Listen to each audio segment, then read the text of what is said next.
오늘 우리 환경을 보지 마시고 우리 모두가 나는 행복하다, 나는 참 복된 사람이다, 나는 늘 기쁘다, 오늘도 형통하다 한번 이 말씀 따라서 한번. 자, 나는 행복하다,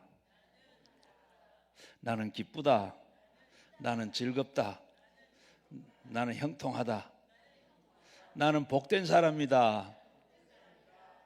예. 오늘 그렇게 될 줄로 믿습니다. 환경 보지 마시고 하나님 앞에 꼭 그렇게 하시면 그대로 됩니다. 옆에 분들한테 보고 복 많이 받은 사람입니다 하고 인사 한번 하십시오. 예. 여기 아무나 오는 데가 아니고 복 받은 사람들만 오는 데입니다. 이 세상에 제일 큰 복이 뭐죠? 예수 믿는 거. 그런 사람 잘 아시네. 예수 믿는 거, 하나님 믿는 거. 제일 큰 복은 하나님 믿는 게 복입니다. 제일 큰 복은 하나님 믿는 게 큰 복이고, 오늘 다 그 복 받은 분들만 오는 것이기 때문에 그렇게 인사를 한 겁니다. 미국이 1620년에 영국의 청교도들이 믿음을 지키기 위해서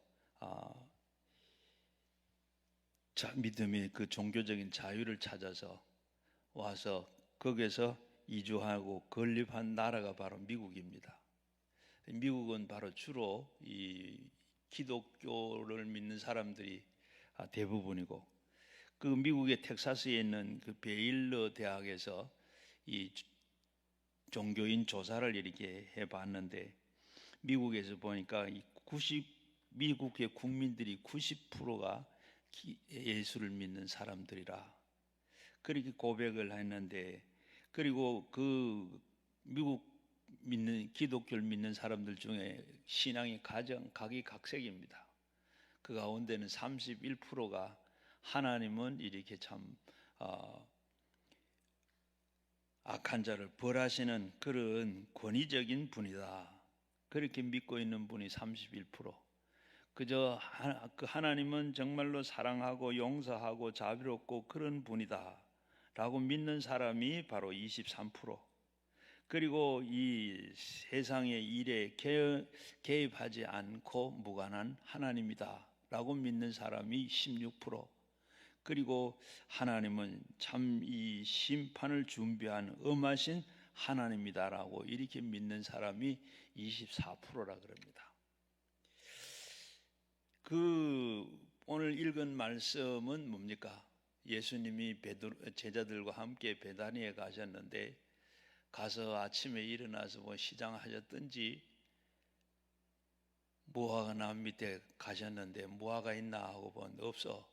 그래서 예수님이 하신 말씀이, 너는 이제 사람들에게 영원히 사람들이 열매를 먹지 못할 것이다, 그렇게 하셨는데, 그 다음 그날 또 제자들과 함께 예루살렘에 올라가셔서 십자가를 질 준비를 하시고 나오셔서 다시 베다니에 오셔서 주무시고 아침에 나가시는데, 베드로가 보니까 어제 그렇게 저주받은 나무가 손도 안 되는데 완전히 나무가 바싹 말랐습니다.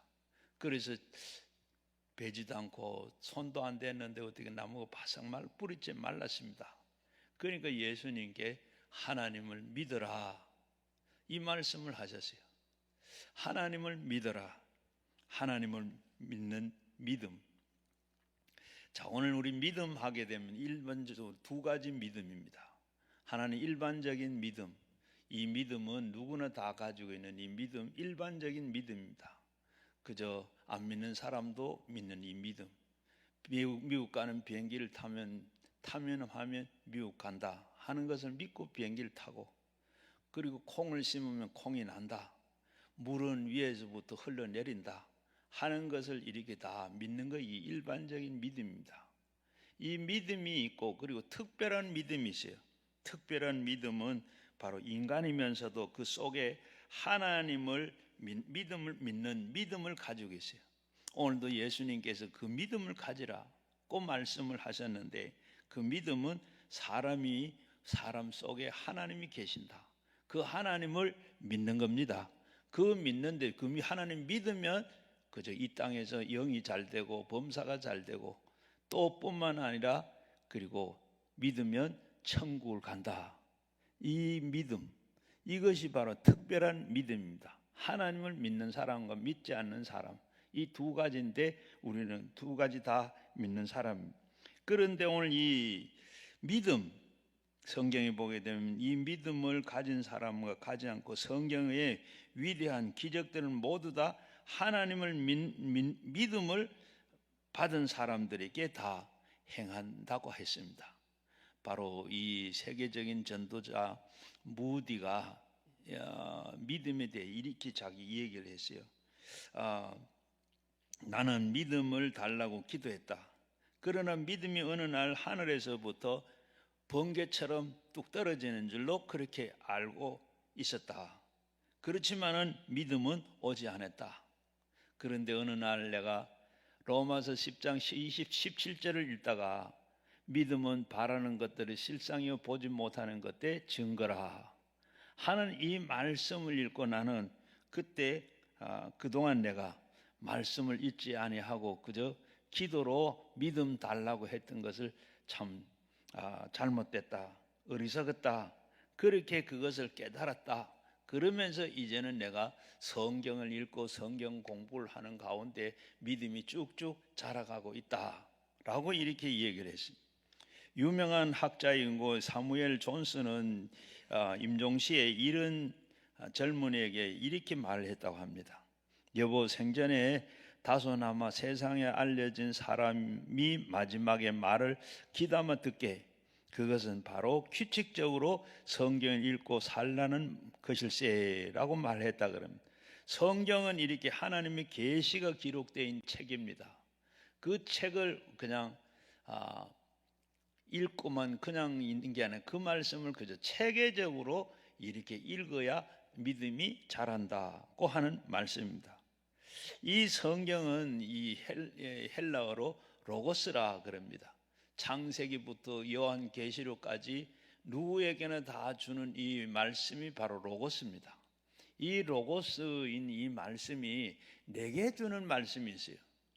다 일반적으로 창세기부터 요한계시록까지 다 이게 이 로고스라 그러는데 누구에게나 주는 이 한데 그 말씀 가운데 내게 주는 말씀을 바로 성령께서 오셔서 이걸 내게 주는 말씀을 바로 로고스라 그래요.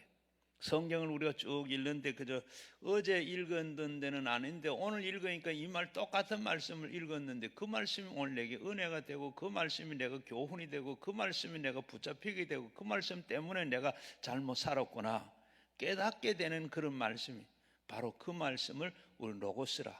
우리가 교회 오다가 보면 저 말씀 목사님 설교하면 저 말씀 오늘 우리 시어머니 와서 들어야 되는데 저 말씀 오늘 우리 남편이 들어야 되는데 아내가 들어야 되는데 이런 말씀이 바로 로고스란 말이에요.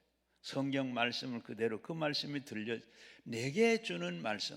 우리가 성경을 읽다가 아니면 설교를 듣다가 그러면서 이거는 지금 내게 주는 말씀, 내게 하는 말씀이다. 이렇게 오는 그 말씀을 로고스라 그래요. 그래서 미국의 이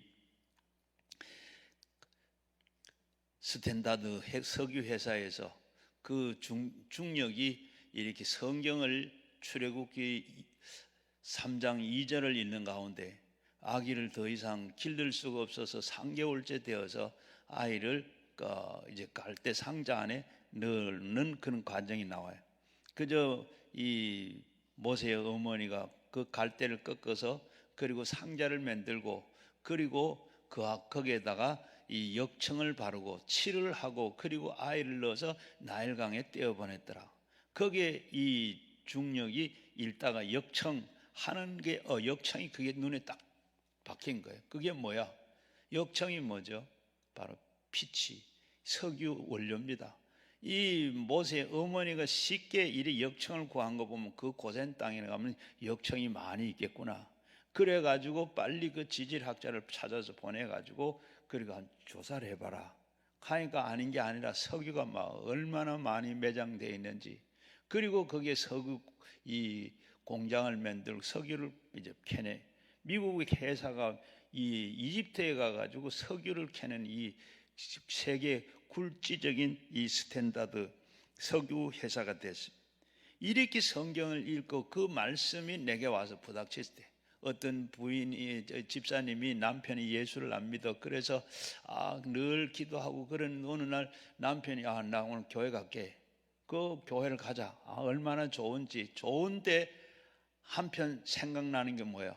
오늘 가서 은혜를 받고 완전히 예수에 꼭 붙잡혀야 이게 되겠다. 그 생각하는데 오늘 목사님 무슨 말씀을 하실까? 걱정을 하면서 교회를 가세요. 그리고 예배를 드리는 가운데도 오늘 설교가 뭡니까? 창세기 5장에 있는 말씀을 목사님이 계속 하시는 거예요. 누가 나서 누구를 낳고 죽었다. 누가 나서 누구를 낳고 죽었다. 누구를 낳고 누구를 낳고 죽었다. 이 말씀만 계속 하니까 이 집사님은 아주 속에는 아주 걱정이 태산 같은 거예요. 오늘 왔다가 이제 오늘 계속 교회 다녀야 되는데 저 설교 들어가 은혜가 되겠냐. 그렇게 고민을 하고 하는데 예배가 다 끝났어요. 집으로 오면 조심스럽게 남편에게 물었습니다. 오늘 어땠어요? 이제 그래 물었어. 걱정을 하면 물었는데 이 남편이 하는 말이 나 이제 예수 믿기로 했어요. 얼마나 좋은지. 왜 어째서요? 그러니까 그래 사람이 나서 낳고 죽고 나서 죽고 나서 죽고 다 사람들은 나서 살다가 죽더라. 낳고 죽더라. 그런데 나도 역시 마찬가지로 죽을 건데 이장 죽을 거 그냥 예수는 잘 믿다고 죽으려고 그렇게 결정을 했어. 할렐루야. 바로 이렇게 돼. 이게 바로 레마입니다.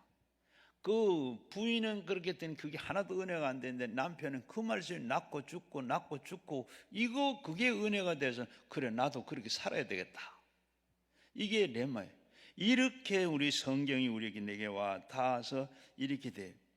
그러면 우리 성령께서 그렇게 이 오시면 성령께서 이 중간에 이렇게 우리 로고스가 레마가 되도록 우리 마음 속에 오셔서 역사를 하게 되는 겁니다. 우리가 먹는 모든 음식에 소금이 늘 들어가는 것처럼 우리가 사는 데 있어서 믿음이라는 걸 꼭 이렇게 들어갑니다.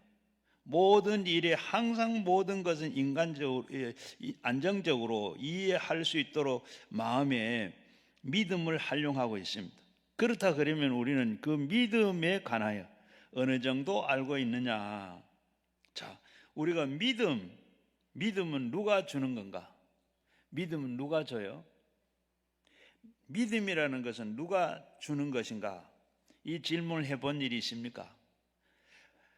로마서 12장 3절 말씀에 보면 내가 내게 주신 은혜로 말미암아 너희 각 사람에게 말하노니 마땅히 생각할 그 이상의 생각을 품지 말고 오직 하나님께서 각 사람에게 나누어 주신 믿음의 분량대로 지혜롭게 생각해라.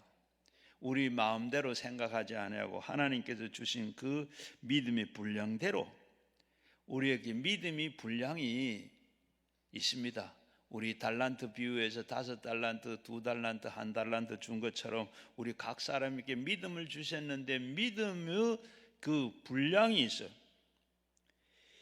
분량이 있는데 그 믿음으로 바로 그 분량이 있는데 에베소서 2장 8절에 보면 너희가 그 은혜를 위하여 믿음으로 말미암아 구원을 받았으니 그것이 곧 너희에게 난 것이 아니요 하나님의 선물이라. 믿음은 하나님께서 우리에게 주신 믿음의 선물입니다. 하나님께서 우리에게 믿음이 우리에게 나는 것이 아니고 하나님께서 주시는 선물이라.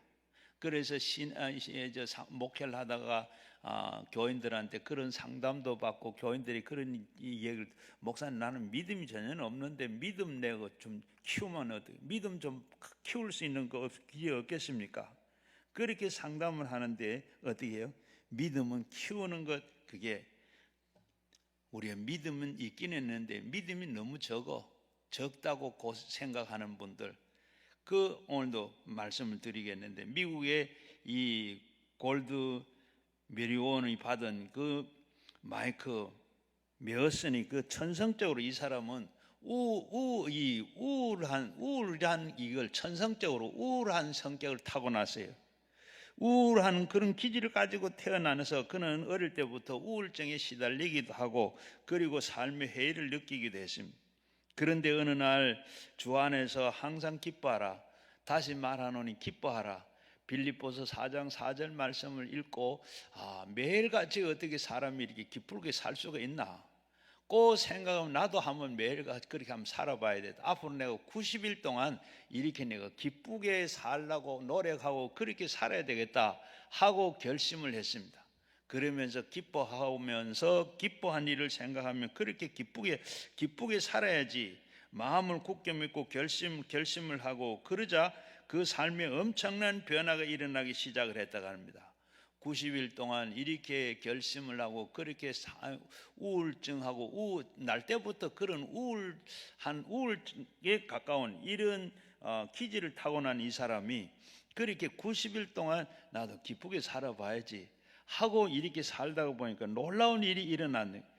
살다가 보니까 기뻐하라는 그 말뿐만 아니라 쉬지 말고 기도해라, 범사에 감사해라, 끝까지 이렇게 다 말씀이 적응을 하면서 훌륭한 이 삶을 살았다고 합니다.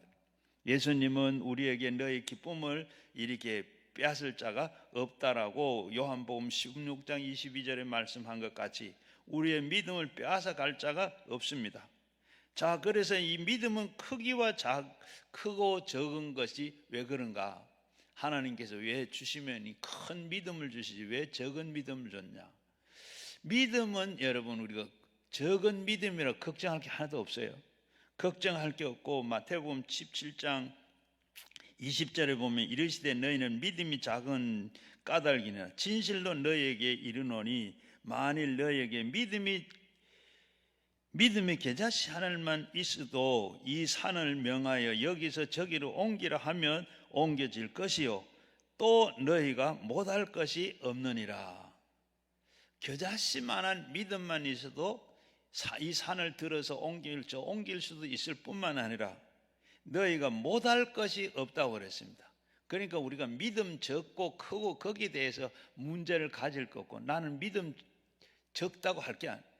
그저 우리에게 믿음이 있어요. 다 믿음이 있는데 그걸 얼마나 활용을 하느냐 안 하느냐에 따라서 우리 생활이 달라요. 그런데 이 믿음, 겨자씨만한 믿음, 겨자씨 보셨어요?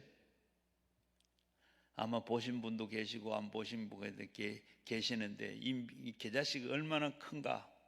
제가 저 목회할 때 이스라엘에 가가지고 이 겨자씨를 구해가지고 우리 교인들 보고 새벽 기도를 끝나고 난 뒤에 이거 좀 한번 다 겨자씨가 익은데 한번 보세요 하고 앞에다 강대산에다가 종이 깔아놓고 종이 위에도 깔아놓고 뒀어요.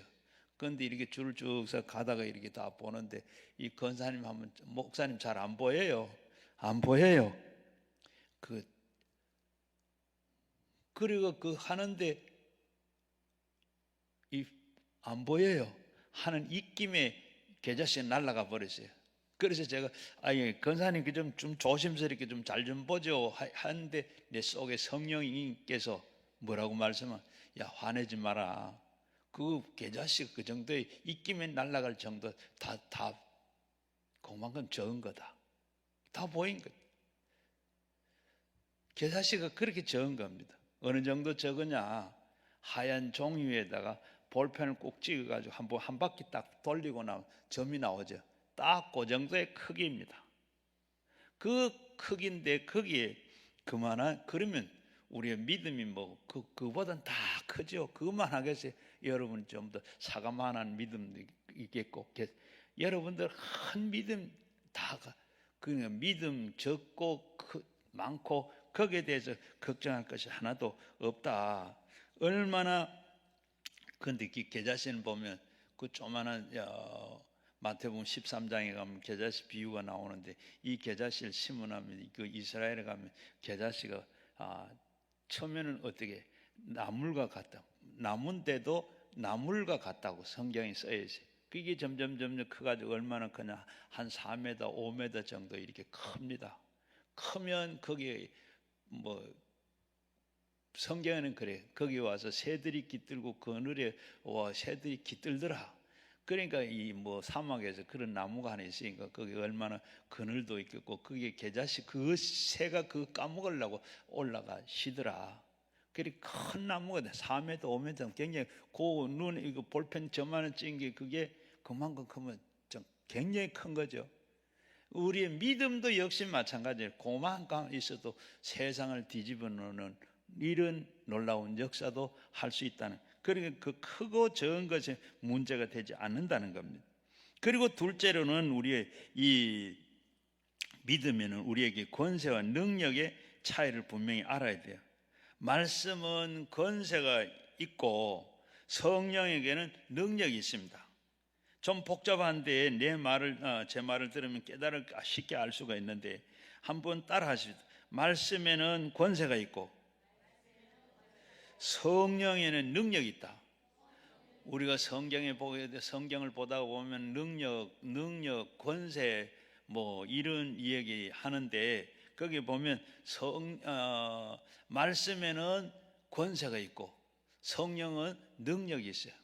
성령의 능력이 뭐냐? 바로 사도행전 1장 18절에 보면 오직 성령이 너에게 임하시면 권능을 받고 능력을 받고 하는 그 말씀인데, 그리고 이 말씀의 권세는 뭐예요? 성경 말씀 창세기 1장에 보게 되면 하나님께서 태초에 천지를 창조하셨느니라. 그리고 그 다음에 하나님께서 이 우주가 있어라, 땅이 있어라. 하나님은 말씀만 하니까 이렇게 말씀만 하니까 그대로 생긴 이 권세입니다. 권세, 말씀의 권세. 이게 이 성경에는 권세가 있고 그리고 성령에는 권능이 있고 능력이 있고.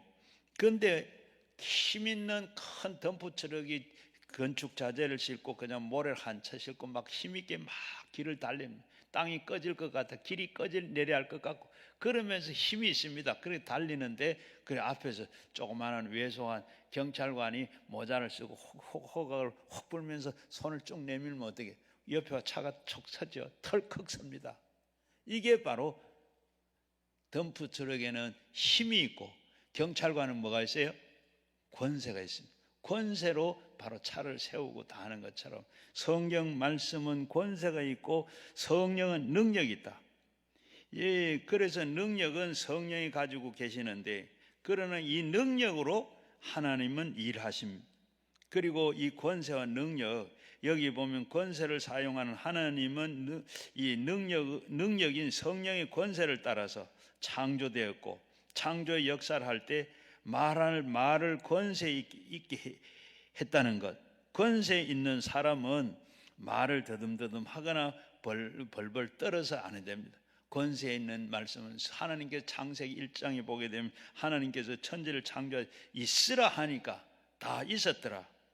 요한복음 11장에 보게 되면 죽은 자 나사로를 썩은 냄새가 나는데 예수님이 그 무덤에 가셔서 돌문을 열어라 꼭 얘기하니까 돌문을 열어놓으니까 예수님께서 뭐라 그랬어요? 나사로야 나오너라.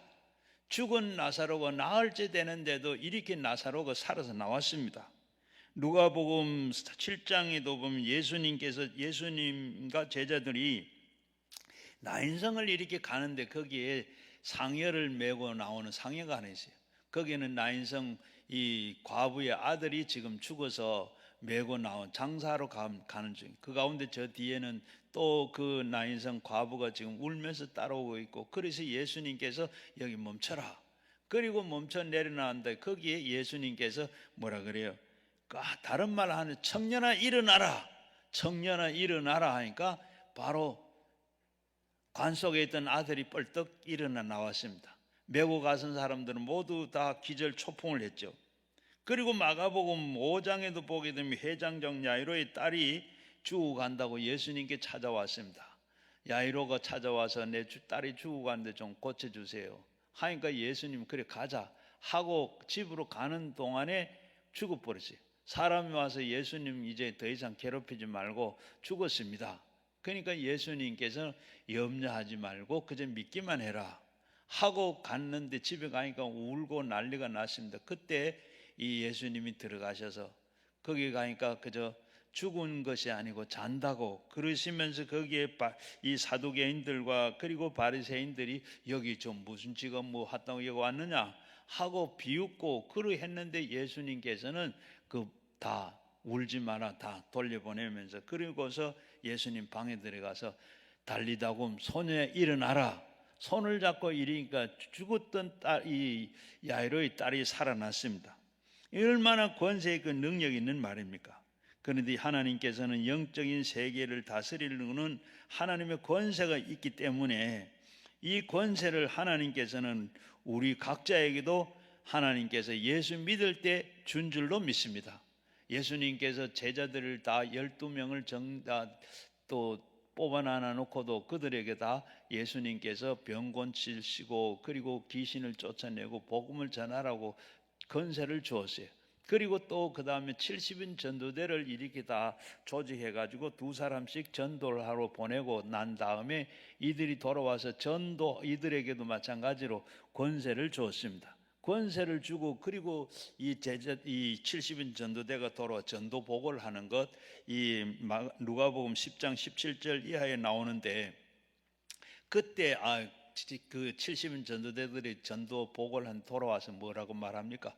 우리가 예수 이름만 댔더니 귀신이 벌벌 떱디다. 그러니까 예수님 나도 봤다. 하늘에서 천사가 이 사탄이 별 떨어지는 것처럼 나는 보았다. 그렇게 예수님이 하면서 내가 너희를 다 뱀과 정갈을 밟으며 원수를 모든 능력을 제어할 수 있는 권능을 너에게 주었다.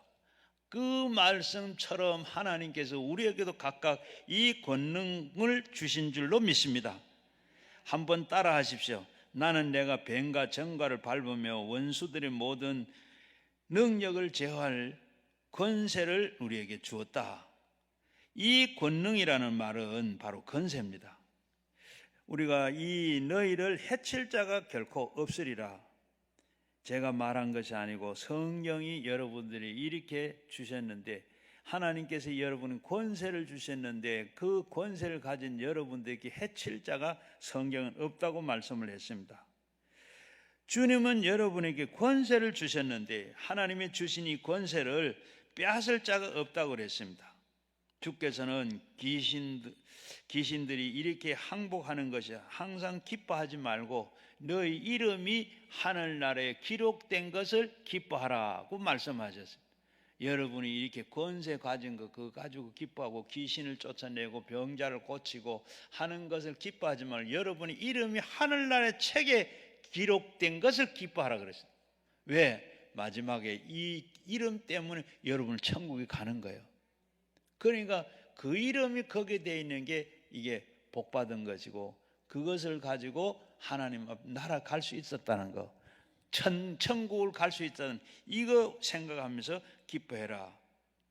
자, 우리 여러분들은 다 이 권세를 주셨는데 하나님이 주신 이 권세를 빼앗길 자가 없고 또 그리고 이 권세는 하나님께로부터 난 겁니다. 이 권세는 하나님으로부터 나지 않으면 없나니 모든 권세는 다 하나님께서 정하신 바라. 하나님께서 정하시고 하나님께서 이 권세를 우리에게 선물로 주신 겁니다. 그러나 이 권세는 하나님이 주신 권세이기 때문에 여러분에게 주어진 거예요. 그래서 사용만 하면 되는 겁니다. 능력은 바로 물리적인 그런 힘이요 육체적인 힘을 말하는 거죠. 바로 성도들은 하나님의 권세가 주어졌습니다. 말씀과 권세는 담대하게 명령만 하면 하나님께서 성령으로 창조하신 능력을 따라 나서 역사하게 되는 겁니다. 요한복음 5장 12절 말씀에 보면 영접하는 자 곧 그 이름을 믿는 자에게는 하나님의 자녀가 되는 권세를 주셨느니라. 여러분은 예수님의 구주로 영접하면 아멘 하시기 바랍니다. 권세가 있는 자들인 것입니다. 여러분들은 다 권세가 있어요. 하나님께서 역사하신 바를 알고 그대로 믿고 명령만 하면 되는 겁니다. 알고 바르게 믿고 그렇게 믿음이 생기면 믿음 생기지 않으면 믿음 달라고. 이미 여러분들이 믿음을 갖고 있는 그 믿음 가지고 쓰시기만 하면 돼요. 하나님께서 쓰시기만 하면 되는데 하나님 그대로 쓰시는 대로 다 되는 겁니다. 마가복음 16장 17절 17절 이하에 보게 되면 우리 예수님께서 믿는 자에게 이런 표적을 따를 것이니 그들은 내 이름으로 귀신을 쫓아내며 방언을 말하며 그리고 뱀을 집어 올리며 독을 마실지라도 해를 받지 아니하고 병든 자에게 손을 얹은 즉 나으리라. 손을 얹은 즉 나으리라. 이 권세가 있는 겁니다. 그러므로 제가 여러분에게 말하고 싶은 것은 여러분이 굉장한 권세가 있는 사람이라는 것. 여러분 한 분 한 분마다 여러분에게는 그저 눈에 보이지도 않고 하지만은 손에 쥔 것도 없지만은 그러나 여러분들에게는 하나님의 권세를 주셔서 하나님의 권세를 가진 대단한 분이시다는 것, 오늘 다 믿으면 아멘 하시길 바랍니다. 내게는 보면 아무것도 똑같은 사람 같은데 그러나 내게는 하나님께서 특별한 권세를 우리에게 다 주셨습니다. 이 권세를 주셨는데 이걸 가지고 쓰기만 하면 돼요. 쓰기만 하면 됩니다.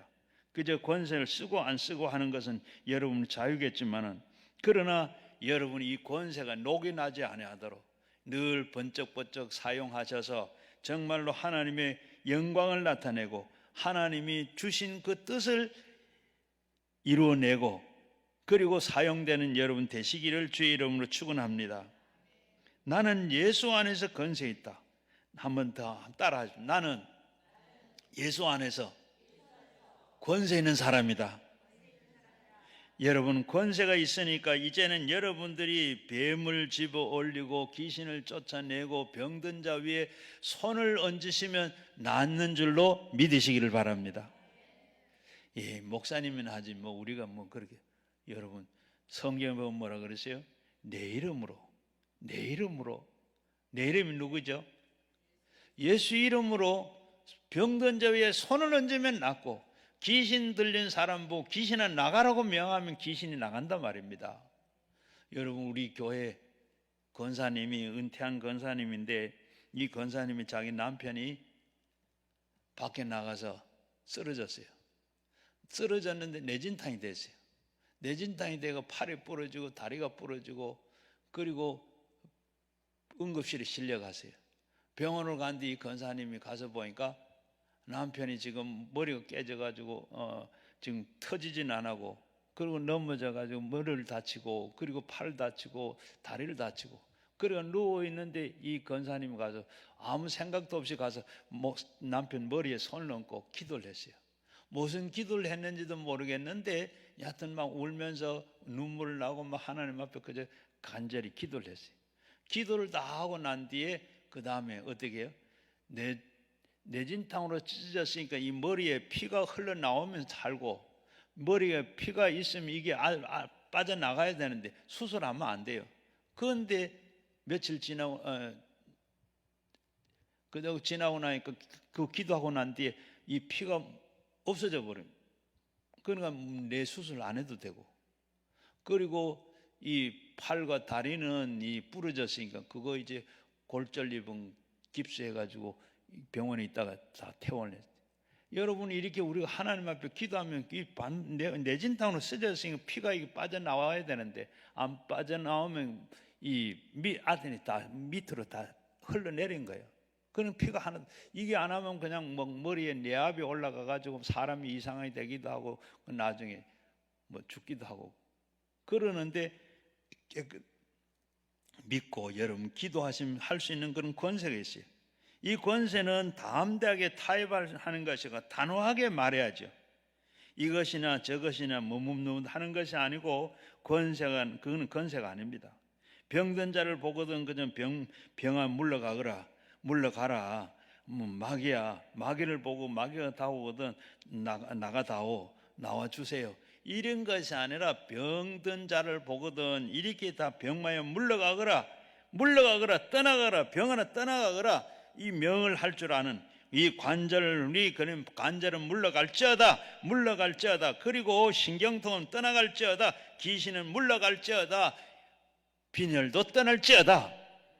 단호하게 우리가 기도할 때 그렇게 명령하고 기도하면 바로 그 권세로 건사하면 병이 떠나가게 되고, 그리고 또 귀신이 떠나가고 되고, 그리고 모든 악한 것에서 저주가 떠나가게 되는 줄로 믿습니다.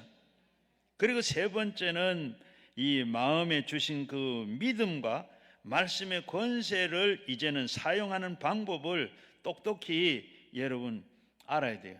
내가 말씀을 드리겠는데, 먼저는 이 13절 14절에 보게 되면 뭐라 그랬어요? 멀리서 잎사귀 있는 한 무화과 나무를 보시고 혹 나무에 무엇이 있을까 하여 가셨더니 가서 보신즉 잎사귀 외에는 아무것도 없더라. 이는 무화과 때가 아님이라. 예수께서 나무에게 말씀하여 이르시되 이제부터는 영원토록 사람이 네게서 열매를 따먹지 못하리라 하시니 제자들이 듣더라. 주님께서 무화과 나무를 보시고 분명하게 목표를 뚜렷합니다. 무화과 나무를 보시고 그냥 많은 나무들을 보고 한 것이 아니고 무화과 나무 하나를 딱 집어서 예수님께서 명했습니다. 이 산더러 명하여 해도 바다에 던지라 하면 던지는데 분명히 목표를 정해졌어요. 이 산을 들어서 바다에 던지라 하면 던져질 것이다 하는 것처럼 이 나무를 목적한 것. 얼마나 권세 있게 명령한 것이 아닙니까? 나무를 보고서 주님은 명령을 하신 겁니다.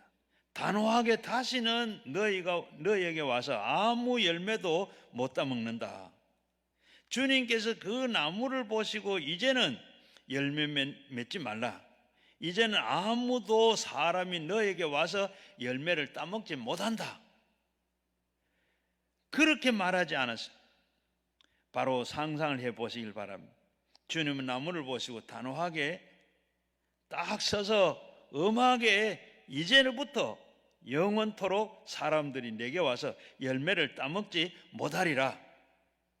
제자들을 보시고 그리고 뭐라고 생각했어요? 제자들이 그 나무를 보고 하면 예수님 저렇게 시간이 많나? 왜 저렇게 나무를 보고 저랬을까? 그렇게 호통을 칠까 생각을 했는데, 그러나 이것은 권세를 사용한 방법인 것입니다. 말에 권세가 있게 해야지 권세 있게 사람에게만 하는 것이 아니라 나무에게도 권세 있게 말해야 하는 겁니다.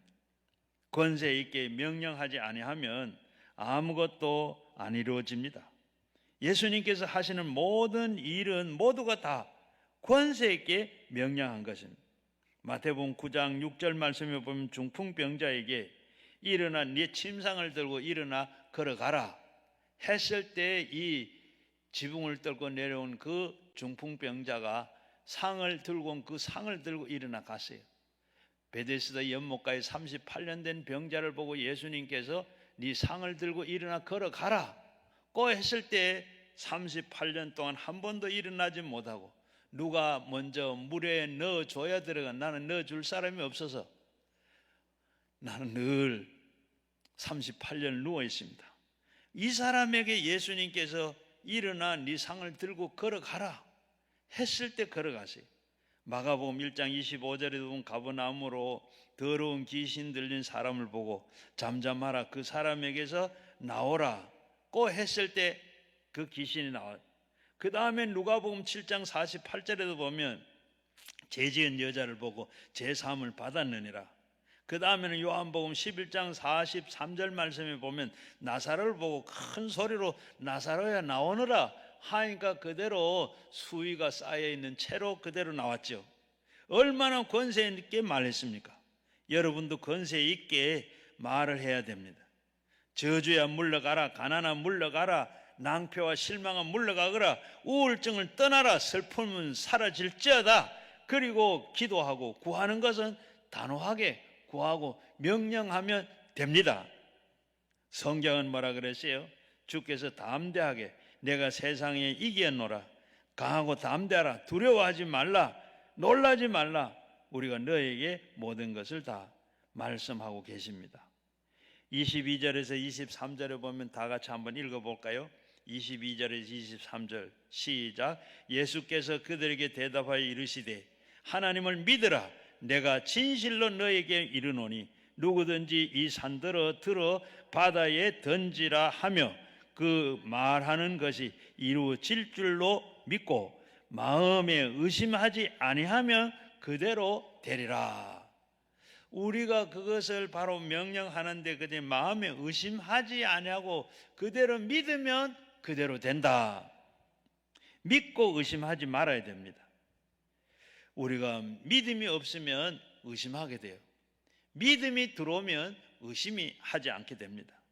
긍정적인 입술로 명령과 그걸 고백을 계속합니다. 명령이 내려야 되지요. 명령은 입술에서 단호하게 한번 명령해서 안 되면 어떻게 해요? 포기할 것이 아니고 2번, 3번, 4번 계속해서 될 때까지 마귀야 나가라고 해야 돼요. 그러면 나갑니다. 한번 명령해서 안 된다고 해서 물러나면 안 되고 나가라 해서 안 나가면 계속해서 나가라고 긍정적으로 계속적으로 말을 해야 됩니다. 하나님은 얼마나 우리에게 긍정적으로 이렇게 하라고 말씀을 합니까? 시편 23편 여호와는 나의 목자시니 내가 부족함이 없으리로다. 부족함이 없으리로다. 부족함이 있을지 없을지 모르는 게 아니고 여호와는 나의 목자시니 내가 부족함이 없으리로다. 그가 나를 푸른 풀밭에 누이시며 잔잔한 물가로 나를 인도하시는데 내 영혼을 소생시키 자기 이름을 위하여 의의 길로 인도하신다. 단호합니다. 단호한 선언입니다. 그러므로 여러분은 단호한 선언을 거듭하면서 그것이 거대한 힘이 되는 겁니다. 마태복음 16장 19절 말씀에 보면 내가 천국의 열쇠를 네게 주었으니 내가 땅에서 무엇을 매면 하늘에서 매고 그리고 내가 땅에서 무엇을 풀면 하늘에서 풀린다. 매고 푸는 것은 여러분이 해야 하는 일입니다. 하나님은 왜 이렇게 영혼이 잘되고 범사가 잘되고 강건하기를 만들어 줍니까? 입에 말로서 먼저 시인하라는 겁니다. 그렇게 말씀하신 겁니다. 입술로 말만 먼저 시인해야 돼요. 천국의 열쇠는 여러분이 가지고 있는 것입니다. 하나님이 가지고 계신 것이 아니라 천국의 열쇠는 여러분이 가지고 계세요. 이걸 가지고 열고 닫고 하는 게 여러분이 하늘에서 닫고 열고 하는 게 아니라 여러분들이 하나님 앞에 열고 닫게 하는, 그걸 천국의 열쇠를 준 겁니다. 천국의 열쇠를 주는데 우리는 어떻게 해요? 그걸 잘 모르고 그걸 쓰지 않아요. 그저 교회만 왔다 갔다 하는데 우리가 하나님의 매고 닫고 매고 풀고 하는 것처럼 하나님께 열고 닫고 하는 것. 오늘 여러분들은 다 열쇠를 오늘부터는 쓰시기를 바랍니다. 알고 바라고 믿고 말하고, 그리고 땅에서 매면 하늘에서 매이고 땅에서 풀면 하늘에서 풀린다는 것, 얼마나 놀라운 말입니까? 여러분이 하게 달려있어요. 그리고 이제 마지막으로는, 넷째로는 이 믿음을 생활을 하는데, 영성을 사용하는데 걸림돌을 제거해야 된다. 우리가 믿음 생활하고 그리고 하늘을 열고 닫고 하는데 걸림돌이 있는데, 그 걸림돌이 뭐냐? 용서하지 못하는 마음이 걸림돌입니다. 우리가 신앙생활 하는 데 있어서 용서 못하는 것 참으로 중요합니다. 용서하는 마음이 없으면 우리는 하나님의 역사를 하는데 걸림돌이 되는 겁니다. 25절 다 같이 한번 읽어볼까요? 시작. 서서 기도할 때 아무에게나 혐의가 있거든 용서하라. 그리하여야 하늘에 계신 너희 아버지께서도 너희 허물을 사하여 주시리라.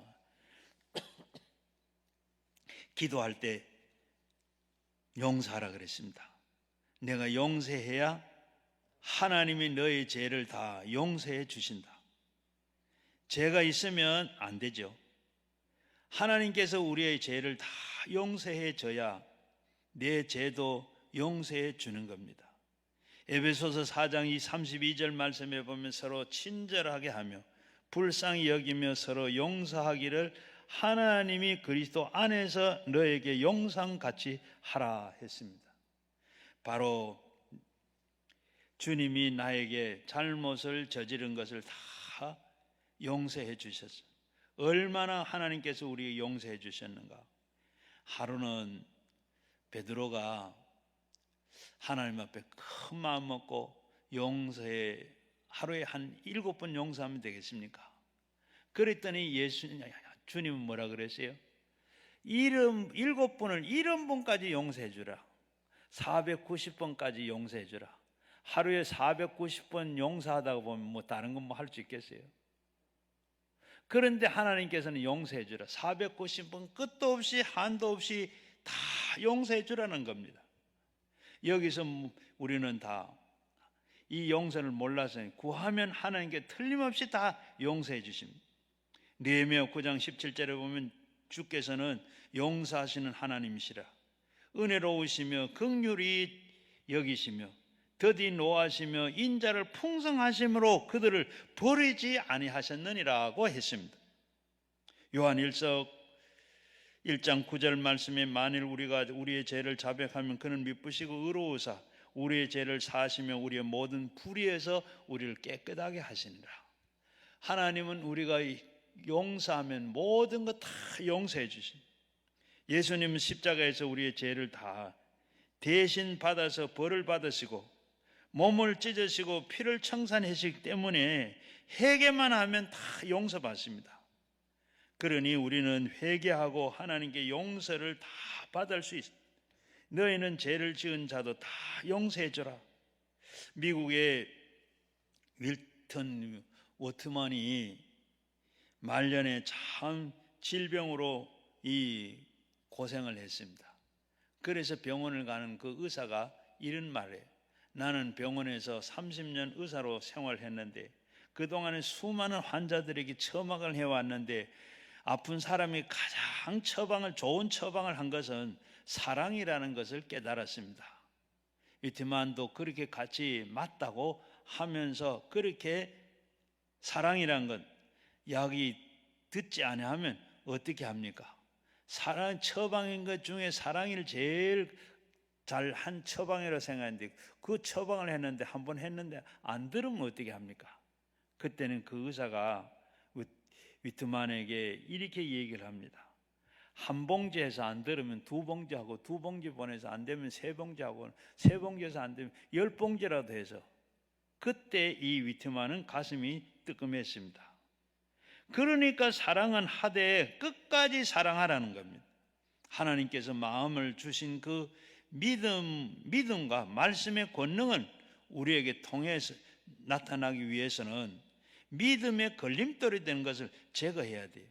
가장 먼저 할 것이 뭐냐? 용서라는 것. 사랑을 가져야 됩니다. 히브리서 8장 12절 말씀에 내가 너에게 불의를 긍휼히 여기고 그들의 죄를 다시 기억지도 아니하시리라고 하셨습니다. 주님께서 우리의 죄와 그 불의를 용서하시면 다시는 기억도 하지. 우리가 회개를 하면 하나님 잘못했다 그러면 한번 그것은 용서를 다 해주실 뿐만 아니라 기억도 하지 않는다 그랬습니다. 이 폴 투리니는 바로 이 스위스의 심리학자이고 정신과 의사입니다. 그런데 이 폴 투리니의 그 치유라는 그 책에 자기가 쓴 그 책에 임상이 이렇게 실려 있어요. 그런데 이 임상이 실려 있는데 악성 빈혈을 갖고 있는 한 여인이 무려 반년 동안을 이렇게 치료를 했는데 오면 가면서 치료를 했는데 치료가 되지 않고 날이 갈수록 더 악해져 가요. 그래서 이제는 더 이상 왔다 갔다 치료할 게 아니고 입원을 해가 집중적으로 치료를 해야 되겠다 하고 어느 날 이렇게 병원에 오세요. 그에 오겠습니다 하고 했는데 날짜가 된 오지를 않아. 그리고 일주일 뒤에 얼굴이 환해져 가지고 그렇게 왔어요. 그래서 깜짝 놀라면서 빈혈 검사를 했습니다. 하니까 빈혈이 악성 빈혈이었는데 깨끗하게 없어져 버렸어요. 그래서 깜짝 놀라면서 6개월 동안은 그렇게 치료를 해도 낫지 않았는데 어떻게 해서 한 주간에 이렇게 완전히 악성 빈혈에서 깨끗하게 고쳐졌습니까? 무슨 일이 있었습니까? 하고 물었어요. 그 여인이 이렇게, 제가 그동안에 참 미워하는 사람이 있었는데 며칠 전에 찾아가서 용서를 다 해줬어요. 용서를 하고 나니까 악성 빈혈이 오랫동안 나를 참 고통을 주고 그렇게 했는데 그것이 싹 없어졌습니다. 단번에 용서하자 완전히 다 나아버렸습니다. 그러니 치료와 그 용서는 얼마나 관계가 있는, 용서하는 것. 여러분 혹시 그런 분 안 계십니까?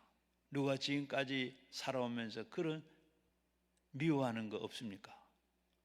제가 교회 부임을 해가지고 다 전체 신방을 다 했어요. 그래 신방을 쭉 하는데 한 군데 한 집에 가니까 옛날에 집사라고 그러는데 교회도 나오지도 못하고 바싹 말라가지고 잠도 못 자고 이 삭신이 쑤셔서 하루에 진통제를 2알씩 안 먹으면 살지를 못해요. 그래서 쭉 이 얘기를 듣다가, 그리고 혹시 누구 미워하는 사람 없냐고 그러니까 말 안 하고 있다가 겨우 하는 말이 있어요. 자기 남편하고 시험을 미워한다는 거예요. 왜? 산후조리를 잘못해가지고 산후조리를 안 시켜서 이렇게 병이 났다는 거예요. 그러면서 남편도 시어머니도 미워하지 말고 다 용서해. 미워하는 거 그 용서해 주라고. 용서 못 한대요. 그러면서 예수님이 십자가에 달린 얘기도 하고, 그리고 예수님이 당신을 다 용서해 줬는데 용서해 주라고.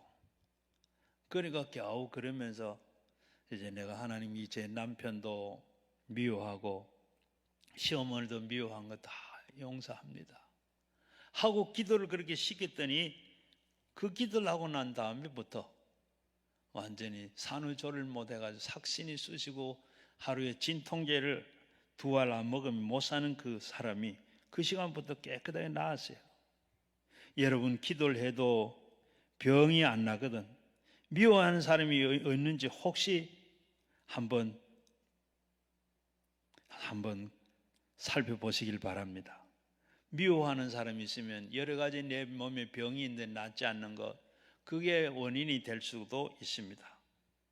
그러면 미워하는 사람을 용서해 주시면 용서하는 동시에 병이 다 낫기도 합니다. 용서와 사랑은 우리가 건강을 위해서 중요하지만 하나님의 권능을 나타내는데도 제일 먼저 해야 할 일이 바로 그겁니다. 긍휼과 자비, 겸손과 온유와 오래 참음과 그리고 용서의 사랑이 있을 때 우리에게 믿음의 큰 역사가 나타나게 되는 줄로 믿습니다. 루이스 스메드는 미국의 작가인데 잘못을 저지른 사람을 용서할 때 당신은 당신의 그 내면 세계에서 자라나던 악성 종양을 제거한다고 했습니다. 내가 남의 죄를 용서해 주었는데 그 용서한 만큼 내 몸 안에 자라던 종양이 잘라내는 것과 같습니다. 죄수 한 명을 해방시켜 주었는가 하면 그 죄수가 바로 당신 자신이라는 것을 말하고 있습니다. 그러므로 우리는 남을 용서해 주면 내가 그만큼 용서받고 남을 사랑하면 내가 치료를 받게 됩니다. 남에게 은혜를 베풀면 내가 그만큼 은혜를 받게 되는 겁니다. 겨자씨 하나만 믿음이 태산을 옮기는 힘이 있다 그랬습니다.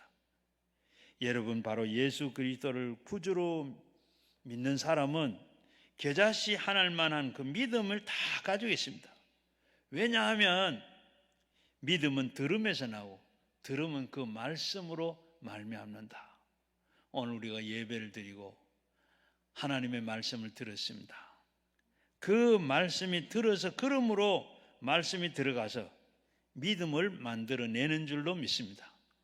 우리가 음식을 먹어서 영양분으로 바로 되는 것처럼 양분을 만들어내듯이 우리의 믿음이 들어가면 그렇게 들어간 믿음이 만들어지는 줄로 믿습니다. 성경을 보고 읽어도 설교를 듣든 말든 듣든지 안 듣든지 믿음이 생겨나요. 들으면 믿음이 생겨납니다. 그 믿음이 안 생겨나거든 겨자씨만한 하나의 믿음만 있어도 충분하게 되는 겁니다. 겨자씨 하나만한 그 믿음이 있으면 태산을 옮긴다고 그랬어요. 태산 같은 슬픔도 우울증도 그리고 고통도 질병도 염려도 근심도 불안도 초조도 절망도 좌절도 공황장애도 정신적인 장애가 다 사라지게 되는 줄로 믿습니다. 어떻게 하면 물러갑니까? 내가 권세가 있다는 것을 알고 그 권세를 사용하면 돼요. 내가 지금 짐이 되고 나를 피곤하게 하고 나를 힘들게 하는 그런 모든 것을 저주야 물러가라. 모든 병에서 다 떠나라. 병은 떠나라. 내가 근심, 걱정, 불안, 초조, 정신적으로 오는 이 모든 것도 떠나라. 공황장애까지 우울한 것도 떠나라. 우울한 것도 떠나라. 그리고 내가 기쁨을 떠나면 어떻게 돼? 기쁨이 충만하고 항상 기뻐하고 쉬지 말고 기도하고 범사하고 감사하고 성령 충만하게 살게 되는 줄로 믿습니다. 여러분 그 권세 사용하셔서 믿음으로 승리하셔서 여러분의 모든 삶이 형통하고 복된 삶이 되기를 주의 이름으로 축원합니다. 믿고 마음에 의심하지 아니하면 그대로 되리라 고 했는데 그대로 되기를 주의 이름으로 축원합니다. 우리 다 같이 기도하겠습니다. 우리가 말씀을 생각하면 가지고 나온 기도 제목으로 우리 주의 삼창하시고 함께 우리 같이 기도합니다. 주여